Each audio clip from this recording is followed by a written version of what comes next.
కొంత హైదరాబాద్ సంబంధించి అది కూడా ఫస్ట్ స్టేజ్ వరకు ఎటువంటి కిరాయి కానీ ఎక్కడ ఒక నయా పైసా తేడా లేకుండా స్టేజ్ 1 తర్వాత స్టేజ్ 2 తర్వాత కొంత అమౌంట్ పెంచినటువంటి మాట.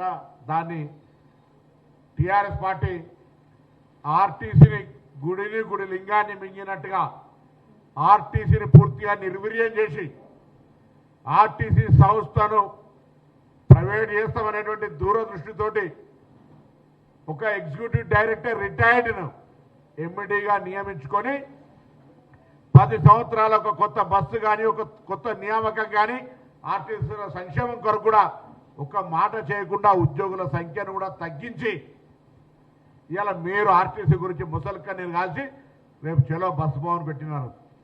అడుగుతాను, ఒక్కసారి ఆత్మపరిశీలన చేసుకోండి.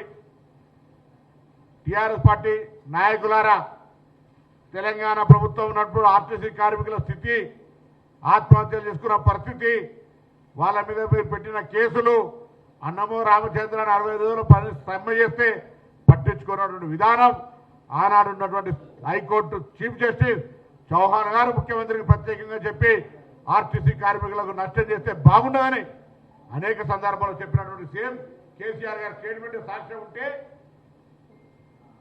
ఆనాడు కూడా వీళ్ళు అనేకమైన ఛార్జీల పెంపు చేసినటువంటి పాత ఇవన్నీ ఉంటే ఇవాళ ఇది పెద్ద మేము తెలంగాణ రాష్ట్ర ప్రభుత్వం మీ మీద ఆర్టీసీని ప్రజలను దోపిడీ చేస్తున్నట్టు మాట్లాడుతూ ఉన్నారు. ఇది మీరు ఒకసారి ఆలోచన చేయమని చెప్పి కోరుతా ఉన్నా. హైదరాబాద్ జంట నగరాల ప్రజలకు విజ్ఞప్తి చేస్తున్నాం. ఈరోజు ఆర్టీసీ ఇన్ఫ్రాస్ట్రక్చర్ స్పేస్ మీద రాబోయే 800 ఈవీ బస్సులకు సంబంధించి